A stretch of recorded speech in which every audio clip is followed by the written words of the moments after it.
29 degrees, that's where you are right now. You've been heating ice from 25 degrees, 26, 27, 28, 29, and nothing has happened. The cube just sits there. But here's what James Clear wants you to know. You're 3 degrees away from everything changing. At 32, it melts. Every degree you've already put in, not wasted, stored. And your habits work exactly the same way. Most people think progress works like a straight line. Put in the work, get the result, repeat. But that's not how any biological, financial, or behavioral system actually operates.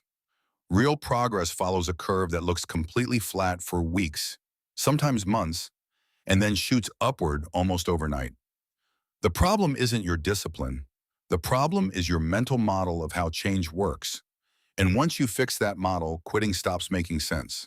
Insight 1. The ice cube problem. James Clear lays this out precisely in Atomic Habits. Imagine an ice cube sitting on a table. The room is at 25 degrees Fahrenheit. You start heating it, 26, 27, 28, 29, 30, 31 degrees. Nothing happens. The cube just sits there. Then 32 degrees, it melts. One single degree unlocked everything, but only because the previous 7 degrees of work had already been done. Clear's point is razor sharp. The ice wasn't not responding. It was storing every degree of heat invisibly. Your habits work exactly the same way. The gym sessions at week 2 aren't wasted. They're being banked at 29 degrees. You just haven't hit 32 yet. Insight 2. You don't quit because you're lazy. You quit because you expected the wrong curve. Clear identifies the exact moment most habits die. And it's not when things get hard. It's when results don't match expectations. You've been running every day for a month. You look in the mirror, nothing. So you conclude the system is broken. But here's the counterintuitive truth. That moment of nothing is not evidence that the habit isn't working. It's evidence that you're still below the threshold. Think about tectonic plates. 2 plates grinding against each other for decades, building pressure invisibly. Then one day, same friction, same motion, and the earthquake erupts.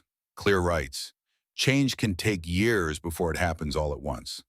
The failure isn't the habit. The failure is expecting a linear return on a compounding investment.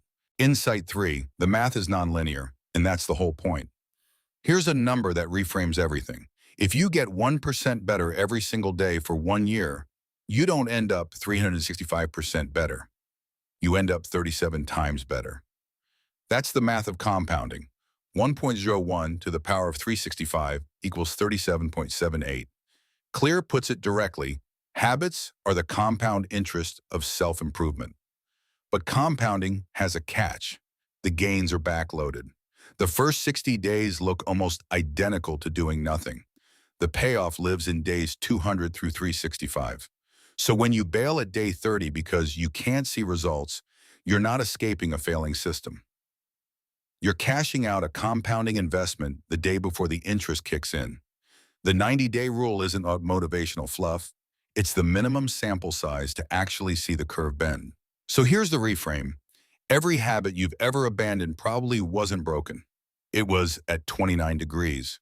The problem was never your willpower. It was your timeline.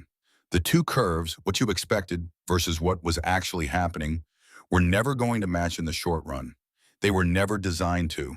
Your only job for the next 90 days is to stay in the system long enough for the curve to bend. Not because it feels good, because the math says that's when it starts to pay. Write this down. Trust the system for 90 days before you fire it. If this hit differently than the usual productivity content, if you're tired of vague motivation and want frameworks with actual numbers behind them, subscribe to Insmodi. New drops every 3 days. And if you know someone stuck at day 21 thinking about quitting, send them this video. It might be the one thing that keeps them in the game.